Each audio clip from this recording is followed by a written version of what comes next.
من يهده الله فلا مضل له ومن يضلله فلا هادي له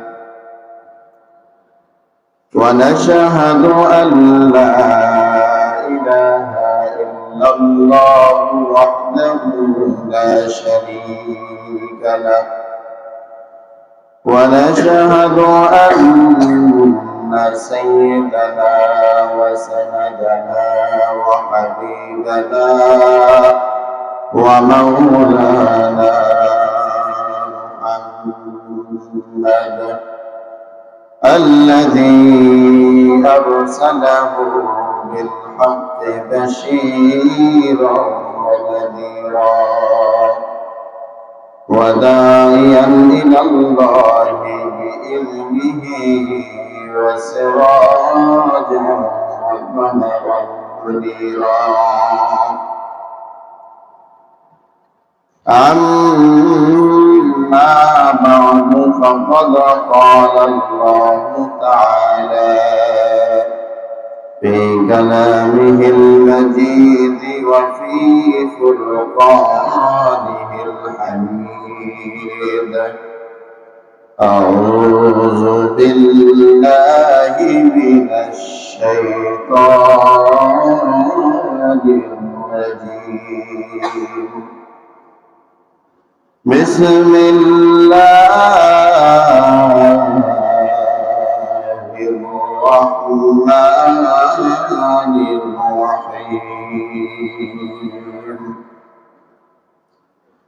يا أيها الناس اتقوا ربكم إن زلزلة الساعة شيء عظيم يوم ترونها تذهل كل مرضعة عما أرضعت وتضع كل ذات حمل حملها وترى الناس سكارى وما هم بسكارى ولكن عذاب الله شديد وقال الله تعالى في شان حبيبه مخبرا وآمرا إن الله وملائكته يصلون على النبي يا أيها الذين آمنوا صلوا عليه وسلموا تسليما اللهم صل على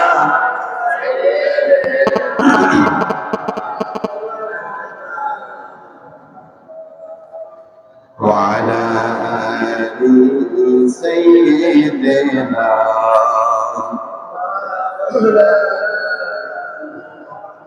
اللهم صل على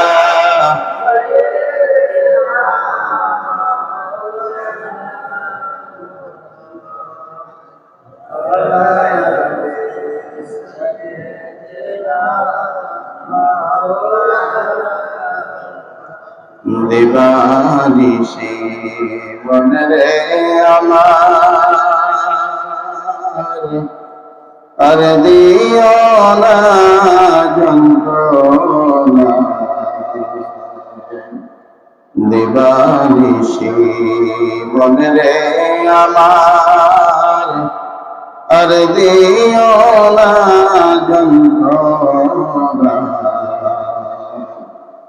ঘরে যদি হইতাম ধনী যাইতাম সোনার মদিনা আল্লাহুম্মা সাল্লি আলা সাইয়্যিদিনা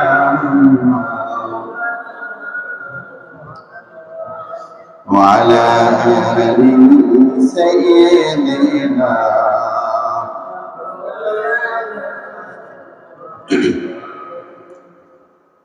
আলহামদুলিল্লাহ সুম্মা আলহামদুলিল্লাহ লাখো কোটি শুকরিয়া ও সুজুদ আদায় করছি ওই মহান আল্লাহ সুবহানাহু ওয়া তাআলার দরবারে যে মহান আল্লাহ সুবহানাহু ওয়া তাআলা পবিত্র শাওয়াল মাসের দ্বিতীয় জুমায় আপনাকে আমাকে দুনিয়ার বিভিন্ন কাজকর্ম থেকে ফারিগ করে বিপদ আপদ থেকে মুক্ত করে সপ্তাহের শ্রেষ্ঠতম দিন শুক্রবার জুমার দিন এই জুমার নামাজ আদায় করার জন্য পৃথিবীর সবচেয়ে শ্রেষ্ঠ ঘর আল্লাহ তাআলার ঘর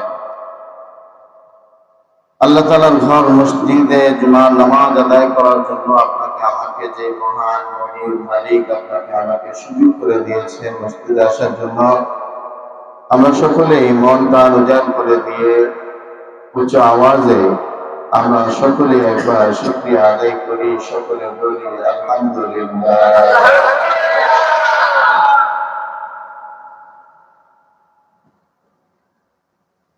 অনেকে সুস্থ আছে ভালো আছে কিন্তু আজকে জুমার দিন জানা সত্ত্বেও মসজিদে আসতে পারবে না আসবে না কিন্তু আমি মসজিদে এসেছি এটা মালিকের বিরাট বড় দয়া এক বিশাল অনুগ্রহ আল্লাহ তাআলার অনুগ্রহ দয়া যদি না থাকতো তাহলে আমরা মসজিদে আসতে পারতাম না কি বলেন ঠিক কিনা তাহলে যে মালিক আপনাকে আমাকে মসজিদে আসার সুযোগ করে দিয়েছে আমরা সেই মহান মনিবের দরবারে আরো একবার শুকরিয়া আদায় করি সকলে বলি আলহামদুলিল্লাহ। সম্মানিত হাজিরিন সম্মানিত মুসল্লিয়ানে কেরাম আজকে জুমার আলোচনার বিষয়বস্তু হচ্ছে কিয়ামতের ময়দানের ভয়াবহতা সম্পর্কে আলোচনা। সূরা হজ এই সূরা থেকে আমি 2খানা আয়াত তেলাওয়াত করেছি সে 2খানা আয়াতের আলোকে সংক্ষিপ্ত আলোচনা করার চেষ্টা করব। আমার তৌফিক ইল্লা বিল্লাহ। আল্লাহ তাআলার এই গোলামকে কিছু বলার সুযোগ করে দেন তাহলে হয়তো বলতে পারবো।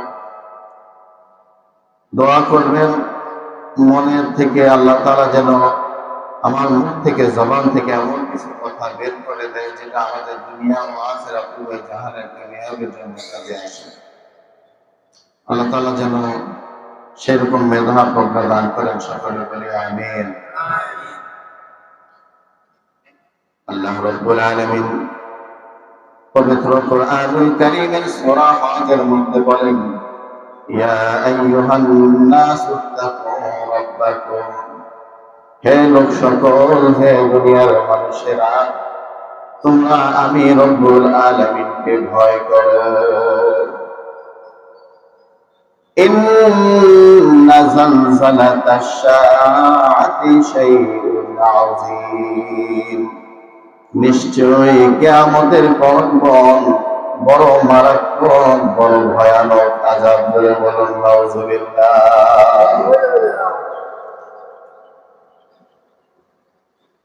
তাহলে আল্লাহ তাআলা বলছেন ইয়া আইয়ুহান নাস তাকু রাব্বাকুম হে দুনিয়ার মানুষেরা তোমরা কাকে ভয় করো আমি আল্লাহকে ভয় করো। ইন্না জালজালাতাস সাআতি শাইউন আযীম নিশ্চয়ই কিয়ামতের কম্পন বড় ভয়ানক একটি আযাব ভয়ানক একটি দৃশ্য।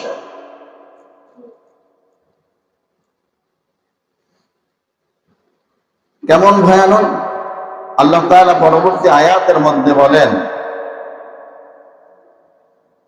ইয়াউমা তারাউনাহা তাযহালু কুল্লু মুরদিআতিন আম্মা আরদাআত ইয়াউমা তারাউনাহা তাযহালু কুল্লু মুরদিআতিন আম্মা আরদাআত আল্লাহ তাআলা বলেন কিয়ামতের ময়দানের কম্পন এত বড় মারাত্মক, এত বড় ঝাঁকুনি, এত বড় কঠিন ঝাঁকুনি হবে, এত বড় ভয়ানক ঝাঁকুনি হবে। ইয়াউমা তারাউনাহা তাযহালু কুল্লু মুরদিআতিন আম্মা আরদাআত। আল্লাহ তাআলা বলেন, কিয়ামতের ময়দানের যখন ভয়াবহতা শুরু হয়ে যাবে, প্রত্যেক দুগ্ধদান মা, প্রত্যেকটা দুগ্ধদান শিশুর কথা ওই দিন ভুলে যাবে। জোরে বলুন নাউযুবিল্লাহ। অর্থাৎ আল্লাহ তাআলা বলতে যাচ্ছেন, বান্দারে, কিয়ামতের ময়দানটা এত বড় ভয়ানক হবে, এত বড় কঠিন হবে। কিয়ামতের ময়দানের এমন অবস্থা দেখে যে সমস্ত মায়েরা বাচ্চাদেরকে দুধ খাওয়ায়, ওই বাচ্চাদেরকে দুধ খাওয়ানোর কথা মায়েরা ভুলে যাবে। যারা বলুন নাউযুবিল্লাহ।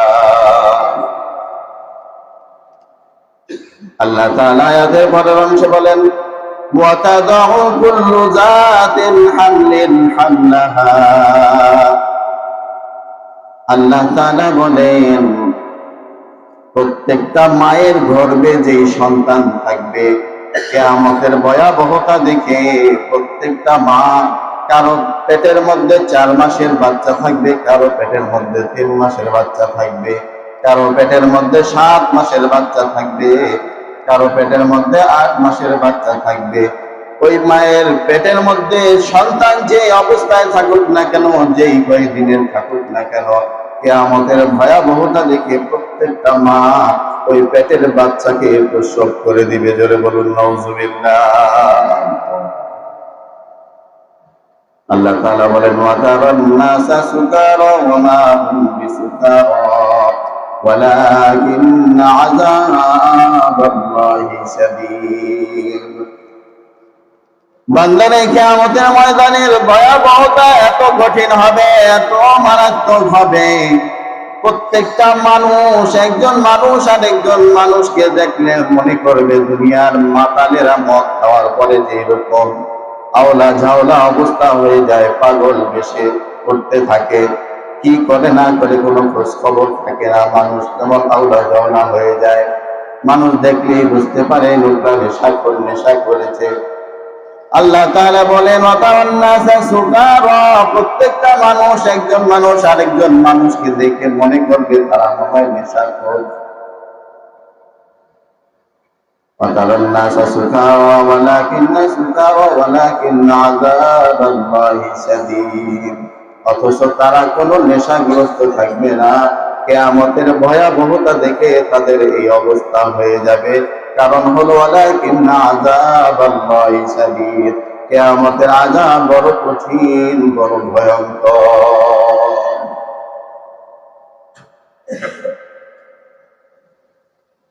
আমার ভাইরা, হাসরের মাঠটা অনেক কঠিন অবস্থা তৈরি হবে, এমন মারাত্মক সিচুয়েশনের অবস্থা হবে। আল্লাহ তাআলা কোরআনের আয়াত অনুযায়ী আমরা কি বুঝতে পারলাম? আল্লাহ তাআলাই বলছেন যে যেই মা তার সন্তানকে কি খাওয়াচ্ছে? দুধ খাওয়ায়। এখন আপনারাই বলেন, দুনিয়ার কোনো মা কি তার দুগ্ধদান সন্তানকে ভুলে যায়? যদি মারাত্মক কোনো টেনশনে না পড়ে, বিশাল কোনো ঝামেলায় না পড়ে, তাহলে তার সন্তানকে সে কখনো ভুলে নাকি? বলে না। কিয়ামতের ময়দানের ভয়াবহতাটা এত কঠিন হবে যে দুগ্ধদান মা তার ওই দুধ খাওয়ানো বাচ্চার কথা পর্যন্ত তারা ভুলে যাবে। এমনকি ওই মায়ের পেটের মধ্যে যদি 6 মাসের, 8 মাসের, 5 মাসের, 3 মাসের বাচ্চাও থাকে, কিয়ামতের ভয়াবহতা দেখে ওই মা বাচ্চা প্রসব করে দিবে। এবং এত কঠিন হবে হাসরের ময়দানের অবস্থা, মানুষ, সমস্ত মানুষ মাতালের মতো আওলা জাওলা হয়ে যাবে, মানুষ পাগলের মতো হয়ে যাবে, দৌড়াদৌড়ি করতে থাকবে। আল্লাহ তাআলা পবিত্র কোরআনুল কারীমের সূরা ফাতিহার মধ্যে আল্লাহ তাআলা বলেন, যখন ইসরাফিল আলাইহিস সালাতু ওয়াস সালাম সিংহায় ফুৎকার দিবেন, সিংহায় ফুৎকার দেওয়ার পরে পাহাড়, পর্বত, নদী, নালা, গাছপালা, সমস্ত মানুষ যে যেখানেই থাকুক না কেন, যখন ইসরাফিল আলাইহিস সালাতু ওয়াস সালাম সিংহায় ফুৎকার দিবেন, তখন অবস্থাটা কেমন হবে? আল্লাহ তাআলা বলেন যে ল্যাব তোষকের দোকানে ওই যে যারা ল্যাব বানায়, তোষক বানায়, তারা ল্যাব তোষক বানানোর সময় যে তুলাটা ল্যাবের ভিতরে দেয়, তোষকের মধ্যে দেয়, ওটাকে এমনি ভরে দেয় না, কি ওটাকে বাইরায় কিনা বলেন? এটাকে ধ্বনিতকরণ বলা হয়। কি বলা হয় বলেন? ধ্বনিতকরণ বলা হয়। এই ধ্বনিতকরণ করা হলে তখন দেখবেন ওই তুলার ভিতর থেকে কিছু তুলা, ছোট ছোট তুলার অংশ এরকম কি করতে থাকে? বাতাসে উঠতে থাকে। কি বলেন, থাকে কিনা? থাকে।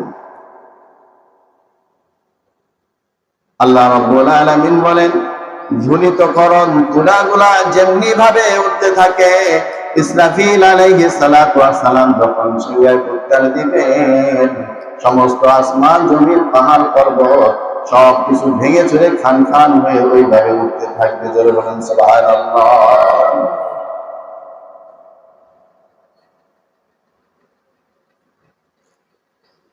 আল্লাহ রাসূল সাল্লাল্লাহু আলাইহি ওয়াসাল্লাম সূরা হজের এই 2 আয়াত যখন নাজিল হলো, আল্লাহ রাসূল সাল্লাল্লাহু আলাইহি ওয়াসাল্লাম সাহাবীদেরকে নিয়ে কোন সফরে যাচ্ছিলেন আল্লাহ রাসূল সাল্লাল্লাহু আলাইহি ওয়াসাল্লাম। এমন সময় এই আয়াত নাজিল হওয়ার পরে সাহাবীদেরকে আল্লাহ রাসূল সাল্লাল্লাহু আলাইহি ওয়াসাল্লাম ডেকে বললেন, ইয়া আইয়ুহান নাস ইত্তাকু রাব্বাকুম ইন্না যালযালাতাস সাআতি শাইউন আযীম। হে লোক সকল, হে মানুষেরা, তোমরা আল্লাহ তাআলাকে ভয় করো, কিয়ামতের কম্পনকে তোমরা ভয় করো। জোরে বলুন সুবহান।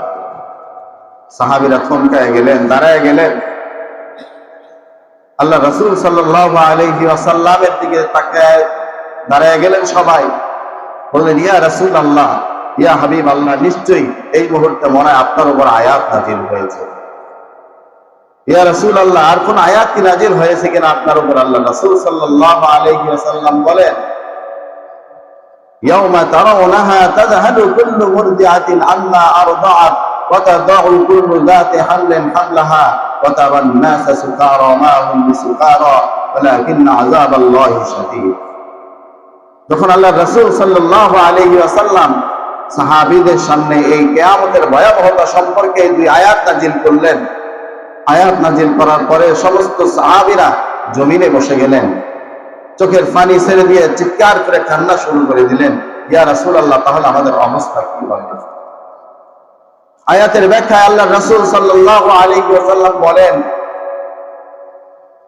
হাসরের ময়দানে যখন কায়েম হয়ে যাবে হাসরের ময়দান, আল্লাহ তাআলা আপনার আমার পিতা হযরতে আদম আলাইহিস সালাতু ওয়াস সালামকে ডেকে বলবেন, ও আমার নবী আদম, বন্ধু আদম, আপনি জাহান্নামের দলের অন্তর্ভুক্ত যারা, তাদেরকে আপনি বাছাই করেন। হযরতে আদম আলাইহিস সালাতু ওয়াস সালাম বলবেন, ও আল্লাহ, জাহান্নামে কারা যাবে, কতজন যাবে, কোন ব্যক্তিরা যাবে? আল্লাহ তাআলা বলেন, প্রত্যেক 1000-এর মধ্যে 999 জন জাহান্নামে যাবে। জোরে বলুন নাউযুবিল্লাহ। আল্লাহ রাসূল সাল্লাল্লাহু আলাইহি ওয়াসাল্লাম যখন আয়াতের ব্যাখ্যায় এই কথা বললেন, সাহাবীরা আরো জোরে কান্নাকাটি শুরু করে দিলেন, চিৎকার মেরে কান্নাকাটি শুরু করে দিলেন। ইয়া রাসূলুল্লাহ, ইয়া হাবিবাল্লাহ, যদি প্রত্যেক 1000-এর মধ্যে 999 জন যদি জাহান্নামে যায়, তাহলে আমাদের কি অবস্থা হবে? আমরাও তো জাহান্নামে হয়ে যাব। আল্লাহর রাসূল সাল্লাল্লাহু আলাইহি ওয়াসাল্লাম সাহাবীদেরকে সান্ত্বনা দিয়ে বললেন, ও আমার সাহাবীরা, আমার প্রিয় মানুষেরা, আল্লাহ রাব্বুল আলামিন তোমাদেরকে এইভাবে জাহান্নামে দিলেন না। আমি আল্লাহ রাব্বুল আলামিনের কাছে এই আশাবাদ ব্যক্ত করি, দুনিয়ার যত মানুষ, দুনিয়ার শুরু থেকে কিয়ামত পর্যন্ত যত মানুষ আসবে, যত মানুষ জান্নাতে যাবে, হযরতে আদম আলাইহিস সালাতু ওয়াস সালাম থেকে শুরু করে হযরতে ঈসা আলাইহিস সালাতু ওয়াস সালাম পর্যন্ত যত নবী রাসূল এসেছেন, যত নবী রাসূলের উম্মতেরা জান্নাতে যাবে, সমস্ত নবী রাসূলের উম্মতেরা হবে এক ভাগ, আর আমি মুহাম্মাদুর রাসূলুল্লাহ সাল্লাল্লাহু আলাইহি ওয়াসাল্লামের উম্মতরা হব আরেক ভাগ। জোরে বলুন সুবহানাল্লাহ। আল্লাহ রাসূল সাল্লাল্লাহু আলাইহি ওয়াসাল্লাম সাহাবীদেরকে সান্ত্বনা দিলেন, তোমরা ভয় পাও না, ভয় পাওয়ার কিছু নাই। পৃথিবীতে যত মানুষ জান্নাতে যাবে, এই জান্নাতি মানুষগুলাকে যদি দুই ভাগ করা হয়, যত নবী রাসূল পয়গম্বররা এসেছেন, সমস্ত নবী রাসূলদের উম্মত যারা আছে তারা এবং আমার উম্মত যারা জান্নাতে যাবে, যদি এদেরকে সমান সমান ভাগ করা হয়, দুইটা ভাগ করা হয়, তাহলে ওই সমান সমান ভাগ করলে আমার উম্মতেরা এক ভাগ হবে আর সমস্ত নবীর উম্মতেরা হবে এক ভাগ। যারা বলেন সুবহানাল্লাহ। সাহাবীরা প্রশ্ন করলেন, ইয়া রাসূলুল্লাহ, ইয়া হাবিবাল্লাহ। এবার সাহাবীদের মনে একটু সাহসের সঞ্চার হলো। সাহাবীরা মুচকি হাসতে শুরু করলেন, একটু আশায় বুকের ভিতরে আশা বাঁধতে শুরু করলেন। আল্লাহ রাসূল সাল্লাল্লাহু আলাইহি ওয়াসাল্লামের কাছে প্রশ্ন করলেন, ইয়া রাসূলুল্লাহ, তাহলে ওই যে 1999 জন জাহান্নামে যাবে, এই লোকগুলা কারা হবে? আল্লাহ রাসূল সাল্লাল্লাহু আলাইহি ওয়াসাল্লাম বলেন, এই লোকগুলা হবে ইয়াজুজ মাজুজের যেই লোকেরা আছে তাদের থেকে নিয়ে আল্লাহ তাআলা এই 999 জন পূর্ণ করবেন। যারা বলেন সুবহানাল্লাহ। যদি তাদের মাধ্যমে না হয়, এর ভিতর থেকে যারা মুনাফিক আছে, এই মুনাফিকদেরকে ওই 999 এর মধ্যে ঢুকাবেন। এবং প্রত্যেক নবী আসার পূর্বে, প্রত্যেক নবী রাসূল আসার পূর্বে যে সময়টা ছিল নবী রাসূলরা ছিলেন না, এটাকে বলা হয় আইয়ামে জাহিলিয়াত। এটাকে কি বলা হয়? আইয়ামে জাহিলিয়াত। আল্লাহ রাসূল সাল্লাল্লাহু আলাইহি ওয়াসাল্লাম বলেন যে আইয়ামে জাহিলিয়াত এবং মুনাফিক এবং ইয়াজুজ মাজুজ, এই তিন শ্রেণীর মানুষকে দিয়া আল্লাহ তাআলা 999 জন পূর্ণ করবেন। যারা বলেন সুবহানাল্লাহ। তাহলে এখানে কি আশার সঞ্চার হয়েছে কি না হয় নাই? কি বলেন? আশার কথা বলছেন কি বলেন নাই? এই জন্য কিয়ামতের ভয়াবহতা অত্যন্ত মারাত্মক, অত্যন্ত কঠিন হবে আমার ভাইরা। আম্মা জান হযরতে আয়েশা রাদিয়াল্লাহু তাআলা আনহা আল্লাহর রাসূল সাল্লাল্লাহু আলাইহি ওয়াসাল্লামকে বললেন, ইয়া রাসূলুল্লাহ, ইয়া হাবিবাল্লাহ, যদি জাহান্নামের এই অবস্থা হয়, হাসরের মাঠের এই অবস্থা হয়, হাসরের মাঠে যদি মানুষকে উলঙ্গ অবস্থায় উঠানো হয়, হাসরের ময়দানে যদি মানুষকে খতনাবিহীন উঠানো হয়, হাসরের ময়দানে যদি মানুষকে একেবারে উলঙ্গ করে উঠানো হয়, ইয়া রাসূলুল্লাহ, নারীদেরকে উলঙ্গ করে উঠানো হবে নাকি নবী রাসূলদেরকে উলঙ্গ করে উঠানো হবে? আল্লাহ রাসূল সাল্লাল্লাহু আলাইহি ওয়াসাল্লাম বলেন, আয়েশা রে, হাসরের ময়দানটা এত বড় কঠিন হবে, এত বড় ভয়ানক হবে, ওই হাসরের ময়দানে প্রত্যেকটা মানুষ খতনাবিহীন উলঙ্গ অবস্থায় উঠবে। জোরে বলুন সুবহানাল্লাহ। আয়েশা রাদিয়াল্লাহু তাআলা আনহা বলেন, ইয়া রাসূলুল্লাহ, ইয়া হাবিবাল্লাহ, তাহলে কি আমাদের লজ্জা লাগবে না, আমাদের শরম লাগবে না? আল্লাহ রাসূল সাল্লাল্লাহু আলাইহি ওয়াসাল্লাম বলেন, আয়েশা রে, হাসরের ময়দান, কিয়ামতের ময়দান এত বড় কঠিন হবে, এত বড় কঠিন হবে, মানুষ একজন আরেকজনের দিকে তাকাবে তো দূরের কথা, মানুষ কিভাবে এই হাসরের ময়দান থেকে বাঁচবে, কিভাবে জাহান্নাম থেকে বাঁচবে? ওইদিকে জাহান্নাম হাসরের ময়দানের দিকে ধাউ ধাউ করে আগাতে থাকবে। আল্লাহ রাব্বুল আলামিন ফেরেশতাদেরকে বলবেন, ও আমার ফেরেশতারা, তোমরা ওই জাহান্নামকে ধরো, ওই জাহান্নামকে ধরো। আল্লাহর রাসূল সাল্লাল্লাহু আলাইহি ওয়াসাল্লাম বলেন, হাসরের ময়দানে যখন গুনাহগারদেরকে জাহান্নাম নিয়ে যাওয়ার জন্য সামনের দিকে অগ্রসর হবেন, আল্লাহ তাআলা 70,000 ফেরেশতাকে 70,000 শিকল জাহান্নামের পিছনে লাগায়া পিছনে টেনে রাখার জন্য হুকুম করবেন। তখন ওই আগুন, জাহান্নামের আগুনগুলা তারপরে কেমন যেন সামনের দিকে অগ্রসর হতে চায়, জাহান্নামীদেরকে নিয়ে যাওয়ার জন্য সামনের দিকে অগ্রসর হতে চায়। আল্লাহর রাসূল সাল্লাল্লাহু আলাইহি ওয়াসাল্লাম পেরেশান হয়ে যাবেন, আমার উম্মত বুঝি জাহান্নামের দিকে চলে যাবে।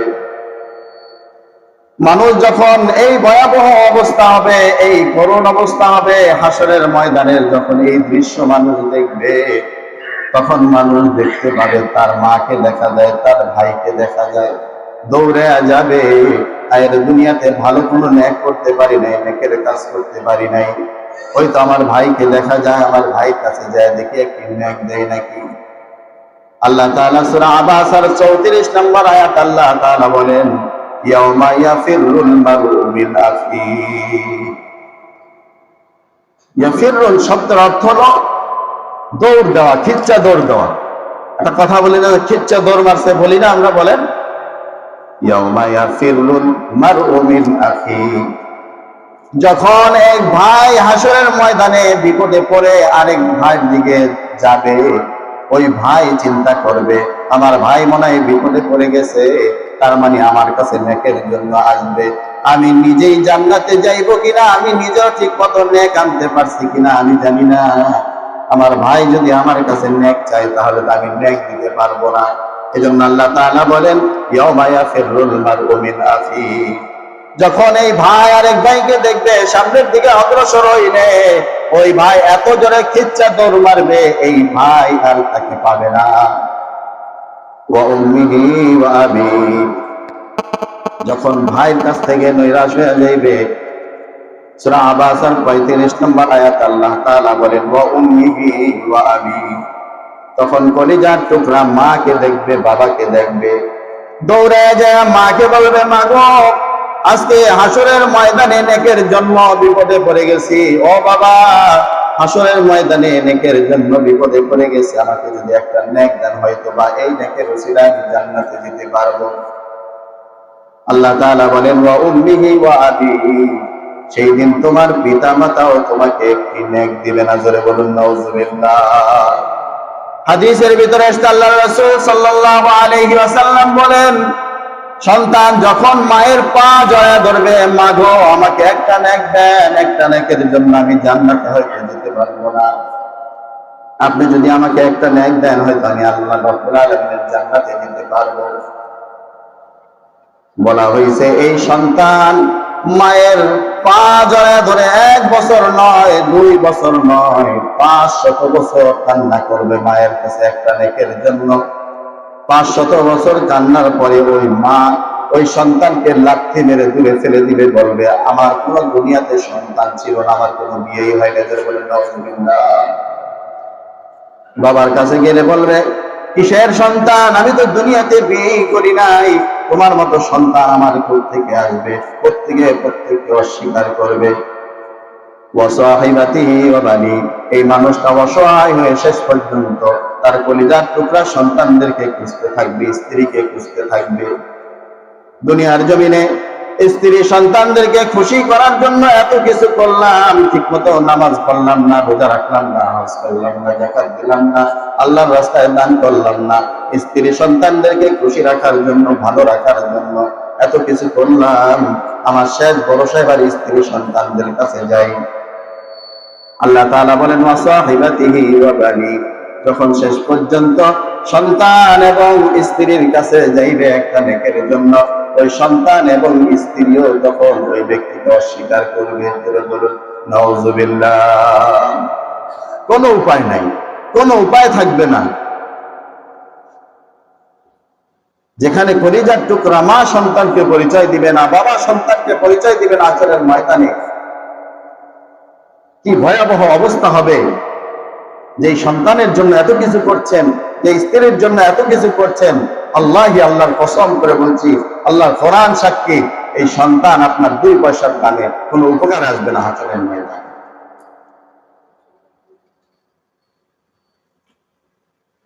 এই জন্য হাসরের ময়দানে প্রত্যেকটা মানুষ, সূর্য বলা হয়েছে, সূর্য মানুষের 1 হাত, আবার বলা হয়েছে 1/2 হাত উপরে মানুষের মাথার উপরে চলে আসবে। মানুষ প্রচন্ড ঘামের ভিতর হাবুডুবু খাইতে থাকবে, কারো হাঁটু পর্যন্ত, কারো মাজা পর্যন্ত, কারো নাকের ডগা পর্যন্ত ঘামে ডুবে যাবে। আর প্রচন্ড সূর্যের তাপে মানুষের মাথার মগজগুলা টকবক টকবক করতে থাকবে। ওই অবস্থায় আল্লাহ তাআলা বলেন, আশাবুন নিসাই ফি ইবাদাতিল্লাহ। আল্লাহ তাআলা 7 শ্রেণীর মানুষকে আল্লাহ তাআলা ওই হাসরের ময়দান থেকে সরায়া, আল্লাহ তাআলার যে আরশে কুরসি, সেটার জায়গাটা শীতল জায়গা থাকবে, শীতাতপ নিয়ন্ত্রিত এই জায়গাটা থাকবে আল্লাহ তাআলার আরশের নিচের ওই ছায়ার জায়গাটা। আল্লাহ তাআলা 7 শ্রেণীর মানুষকে হাসরের ময়দান থেকে সরায়া, এই ভয়াবহতা থেকে সরায়া আল্লাহ তাআলা 7 শ্রেণীর মানুষকে আল্লাহ তাআলা তার আরশের নিচে ছায়া দিবেন। জোরে বলেন সুবহানাল্লাহ। এই 7 শ্রেণীর মানুষের মধ্যে সর্বপ্রথম যাকে বলা হয়েছে যে ন্যায় বিচারক, ন্যায় পরায়ণ বাদশার কথা বলা হয়েছে। যারা বলেন সুবহানাল্লাহ। যিনি ন্যায় বিচার করবেন, যে ন্যায় বিচার করবেন, আল্লাহ তাআলা তাকে কি করবেন? আরশের নিচে ছায়ার স্থান করে দিবেন। শুধু তাই নয়, আল্লাহ রাসূল সাল্লাল্লাহু আলাইহি ওয়াসাল্লাম বলেন, আল্লাহ তাআলা স্বয়ং তার ডান পাশের চেয়ারে গুলায় ওই সমস্ত ন্যায় বিচারক ব্যক্তিদেরকে আল্লাহ তাআলা তার ডান পাশে বসার ব্যবস্থা করে দিবেন। যারা বলেন সুবহানাল্লাহ। ন্যায় বিচারক তো দেশে অভাব নাই। মানুষের নামে মিথ্যা মামলা দিয়া জেলখানার ভিতরে ভরে খাওয়া হয়। হ্যাঁ, এরকম কত সুন্দর সুন্দর ন্যায় বিচার হচ্ছে না আমাদের দেশে? হ্যাঁ, ন্যায় বিচার হয় না। আজকে দলের সমস্যা হচ্ছে, দলের বিরুদ্ধে যাচ্ছে, হক কথা বললে ওলামায়ে কেরাম যখন দলের বিরুদ্ধে যায় তখন ওলামায়ে কেরামদেরকে মিথ্যা মামলা দিয়ে তাদেরকে ফাঁসির কাস্টে ঝুলানো হয়, তাদেরকে বিনা কারণে বছরের পর বছর জেলখানার মধ্যে বন্দী করে রাখা হয়। কি বলেন, ঠিক না? আবার ওই মহামান্য বিচারপতি তিনি মসজিদে গিয়ে শবে বরাতে জায়নামাজ বলে বাইতুল মুকাররম মসজিদের সবার আগে ইমাম সাহেবের পিছনে জায়নামাজ। উনি কত বড় ন্যায় বিচারক! কি বলেন, ঠিক না? এইরকম ন্যায় বিচার করলে আল্লাহ তাআলা তার আরশের ছায়ার নিচে ডান পাশে জায়গা দিবেন। কি বলেন, ঠিক না?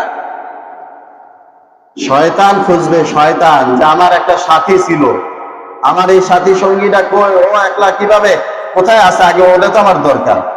আমি একলা কিভাবে জাহান্নামে যাইব? আমি তো জাহান্নাম এদেরকে ভরাট করবো, এদেরকে দিয়া।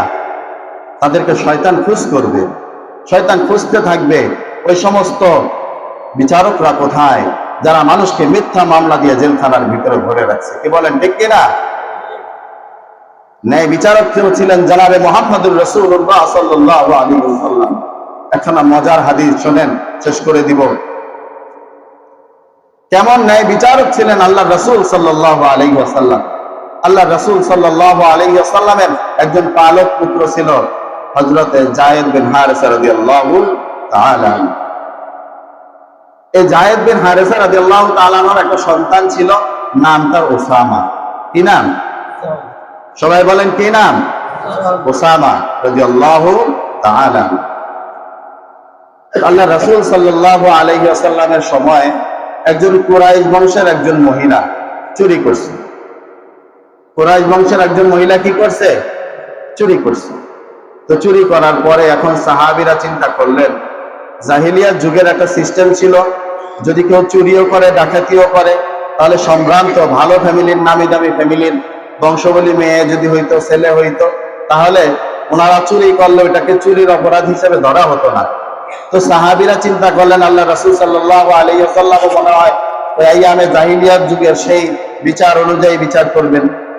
অথচ শরীয়ত, কিসাস, চোখের বদলে চোখ, কানের বদলে কান, হাতের বদলে হাত, হত্যার বদলে হত্যা, এটা কোরআনের কিসাস। কি বলেন, ঠিক কিনা?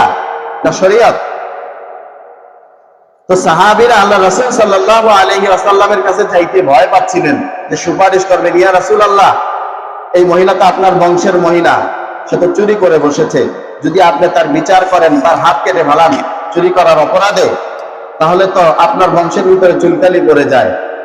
এই জন্য সাহাবীরা আল্লাহ রাসূল সাল্লাল্লাহু আলাইহি ওয়াসাল্লামের সামনে আইসা কিভাবে, কে বলবে সাহস করে, কেউ সাহস করতে পারতেছিলেন না। তখন সাহাবীরা সিদ্ধান্ত নিলেন যে আল্লাহ রাসূল সাল্লাল্লাহু আলাইহি ওয়াসাল্লাম সবচেয়ে কাকে বেশি ভালোবাসে, তাকে পাঠায়া আল্লাহ রাসূল সাল্লাল্লাহু আলাইহি ওয়াসাল্লামের কাছে এই বার্তাটা পৌঁছায় দেওয়া হোক, ইয়া রাসূলুল্লাহ, যেই মহিলার হাত কাটতে যাচ্ছেন ওই মহিলা আপনার বংশের, কুরাইশ বংশের মহিলা। তার বিচারটা যদি শিথিল করা হতো তাহলে কুরাইশ বংশের আর বদনামটা হতো না। আপনারা দেখেন না, নাতিরা দাদার সাথে কি কত সুন্দর মজার সম্পর্ক, কি ঠিক না? হযরত ওসামা, হযরত যায়েদ বিন হারিসা রাদিয়াল্লাহু তাআলা আনহার ছেলে, আল্লাহ রাসূল সাল্লাল্লাহু আলাইহি ওয়াসাল্লামের পালক পুত্র, ছেলে, নাতি হযরত ওসামা রাদিয়াল্লাহু তাআলা আনহাকে সাহাবীরা পাঠাইলেন যে ওসামা, তুমি যাও তোমার দাদা ভাইকে বলবা যে ওর দাদা ভাই, এই যে মহিলার হাত কাটতে যাচ্ছেন চুরির অপরাধে, এই মহিলা কুরাইশ বংশের মহিলা, তার বিচারটা শিথিল করলে হতো না? আল্লাহ রাসূল সাল্লাল্লাহু আলাইহি ওয়াসাল্লাম কেমন ন্যায় বিচারক ছিলেন? হাদিসের ভিতরে এসেছে আল্লাহ রাসূল সাল্লাল্লাহু আলাইহি ওয়াসাল্লাম বসা ছিলেন, আল্লাহ রাসূল সাল্লাল্লাহু আলাইহি ওয়াসাল্লাম দাঁড়ায় গেলেন, আল্লাহ রাসূল সাল্লাল্লাহু আলাইহি ওয়াসাল্লামের চোখগুলো লাল হয়ে গেছে, আল্লাহ রাসূল সাল্লাল্লাহু আলাইহি ওয়াসাল্লামের চেহারা মুবারক কালো হয়ে গেছে। সাহাবীদেরকে উদ্দেশ্য করে আল্লাহ রাসূল সাল্লাল্লাহু আলাইহি ওয়াসাল্লাম বলেন, ও আমার সাহাবীরা, শরীয়তের ব্যাপারে কোনো ছাড় নাই। সে তো কুরাইশ বংশের মহিলা চুরি করেছে, আল্লাহি, আল্লাহর কসম, আল্লাহর কসম, আল্লাহর কসম, আমি মুহাম্মদুর রাসূলুল্লাহ সাল্লাল্লাহু আলাইহি ওয়াসাল্লামের কন্যা ফাতেমাও যদি এই চুরি করতেন, আমি মুহাম্মদুর রাসূলুল্লাহ সাল্লাল্লাহু আলাইহি ওয়াসাল্লাম ফাতেমার হাত কেটে দিতাম। জোরে বলুন সুবহানাল্লাহ। ওমর রাদিয়াল্লাহু তাআলা আনহুর সন্তান মদ খেয়েছেন, মদ খাওয়ার পরে তার সন্তানকে বেত্রাঘাত করতে করতে পুরো বেদ দেওয়া লাগে নাই, অর্ধেক বেদ দিছে আর সন্তান মারা গেছে। কি জানেন না? হাদিস জানেন না? মারা যাওয়ার পরে তার সন্তানকে দাফন সম্পন্ন করেছে, বাকি যেই দোররাগুলা বাকি ছিল ওই দোররাগুলা বাকি কবরের উপরে মেরেছে। যারা বলেন সুবহানাল্লাহ। এরা ছিলেন ন্যায় বিচারক, এরা ছিলেন ন্যায়পরায়ণ বিচারক। কি বলেন ঠিক কিনা? আজকে আমাদের দেশের ন্যায় বিচার দেখলে কুত্তাও সেরবা খায়। কি বলেন ঠিক না? এই জন্য হাসরের ময়দান অত্যন্ত ভয়াবহ কঠিন হবে, খুবই মারাত্মক অবস্থা হবে সেখানে। হাসরের ময়দানকে ভয় করা লাগবে। তিনটা জায়গায় মানুষ কেউ কাউকে চিনবে না। পুলসিরাতের জায়গায়, মিজানের পাল্লার জায়গায়, আর যখন আমল নামা দেওয়া হবে মানুষ পেরেশান হয়ে যাবে। আমার ডান দিক দিয়ে কি আমল নামা দেওয়া হবে, সামনের থেকে, নাকি বাম দিক দিয়ে, পিছন দিয়া আমার আমল নামা দেওয়া হয়? যখন এই আমল নামা দেওয়া হবে তখন মানুষ এটা পড়বে, মানুষ পড়বে আর বলবে, আপনি মনে করতে পারেন আরবি তো পড়তে পারেন না, কিন্তু ওখানে আরবি থ্রোলি পড়তে পারবেন। কি বলেন ঠিক না? তখন এই কিতাব যখন দেওয়া হবে তখন মানুষ পড়বে আর বলবে, এটা কেমন কিতাব? জীবনে বড় বড় যেই কাজগুলা করছি সেটাও তো বাদ পড়ে নাই, ছোট ছোট যে কাজগুলা করছি সেটাও তো বাদ পড়ে নাই, সবই তো দেখি এখানে লেখা আছে, সবই তো দেখা যাচ্ছে। ইল্লা আহসাহা, আজকে আমার জন্য আফসোস, পরিতাপের বিষয়, আমি ধ্বংস হয়ে গেলাম। এই জন্য মানুষ, হাসরের ময়দানটা খুবই ভয়াবহ অবস্থা হবে। বাকি হাসরের ময়দান নিয়ে আরো বিস্তারিত আলোচনা হবে ইনশাআল্লাহ, আগামী জুমায় বাকি আলোচনা করব। যতটুকু করলাম এর থেকে আমাদেরকে শিক্ষা নিতে হবে যে আসলে আজকের আলোচনা থেকে যেটা শিক্ষা নেওয়ার সেটা হলো, হাসরের ময়দানে আপনাকে আমাকে উঠা লাগবে কি লাগবে না? বলেন তো। লাগবে? লাগবে। তাহলে হাসরের ময়দানে যে উঠবেন, কি নিয়ে উঠবেন? পিতা মাতা, সন্তান, তাদের কাছে নেক চাইলে দিব নাকি? কি বলেন, দিবে? দিবে না। তাহলে কার জন্য এত দৌড়াদৌড়ি, কার জন্য এত পেরেশানি হচ্ছেন, কার জন্য কারি কারি সম্পদ রেখে যাচ্ছেন যে সন্তান হাসরের ময়দান আপনার 2 পয়সার উপকারে আসবে না? কোন স্ত্রীকে সব বিলিয়ে দিচ্ছেন যে স্ত্রী আপনাকে দেখা মাত্র পলায়ন করবে, আবার তো বিয়ে হয় না, স্বামী কোত্থেকে আসবে? তাহলে বুঝা গেল দুনিয়া থেকে হায়াত শেষ, চক্ষু বন্ধ করবেন তো সব সম্পর্ক কাট হয়ে যাবে, ছিন্ন হয়ে যাবে। কি বলেন ঠিক কিনা? এরপর আর কোন সম্পর্ক থাকবে। এজন্য নেক আমল ছাড়া আমার ভাইরা কোনো উপায় নাই। নেক আমল দরকার। আপনি দুনিয়াতে থেকে যেটা আপনি দান করতে পারবেন, যেটা আল্লাহর রাস্তায় দিয়ে যেতে পারবেন, ওটাই আপনার সঙ্গে যাবে, ওটাই আপনার আমল নামার সঙ্গে যাবে। কি বলেন ঠিক কিনা? যা কিছু রেখে যাবেন এগুলো আপনার না। আপনি যেই বাড়িতে বসবাস করছেন এই বাড়ি কিন্তু আপনার পূর্বপুরুষরা এই বাড়িতে থেকেছে, সেও বলেছিল এটা আমার বাড়ি। এখন আপনি আবার বলেন আমার বাড়ি। আপনি মরে যাবেন তো আপনার ছেলে বলবে আমার বাড়ি। এইভাবে কিয়ামত পর্যন্ত যারা আসবে তারা বলবে আমার বাড়ি। আমার আমার বলবেন, কিন্তু আমার বলে পকেটে করে নিয়ে যেতে পারবেন না, কারণ কাপনের পকেট থাকে না। কি বলেন ঠিক কিনা? বাজারের দোকানদার কখনো কাপনের পকেট দেওয়া যায় নাকি? দেয় না, কারণ কাপনের পকেট নাই, কি নিয়ে যাবেন আপনি? এজন্য আমাদেরকে দান করা লাগবে। আর যেটা বলতেছিলাম, শুধু ন্যায় বিচারক, যে বললাম রাষ্ট্রীয় ন্যায় বিচারক না, আপনি আপনার পরিবারে ন্যায় বিচারক হন, আপনি আপনার সমাজের নেতা, আপনি মেম্বার, আপনি চেয়ারম্যান, আপনি আপনার ইউনিয়নের একজন ন্যায় বিচারক হন। কি বলেন, ঠিক কিনা? যদি 200 টাকা, 500 টাকা, 5,000, 10,000 টাকার কাছে বিক্রি হইয়া আপনি এমনের মামলা অমনি ঘুরে দিয়া একজনকে জিতায় দিলেন, একজনকে ঠগায় দিলেন, তাহলে আপনাকে কিন্তু আল্লাহ তাআলার কাঠগড়ায় দাঁড়ানো লাগবে। কি বলেন, ঠিক কিনা?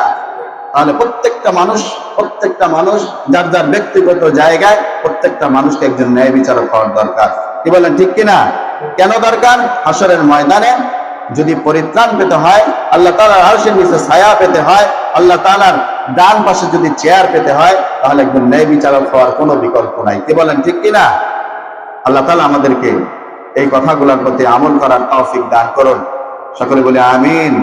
ওয়া আখির দাওয়ানা আলহামদুলিল্লাহি রাব্বিল আলামিন।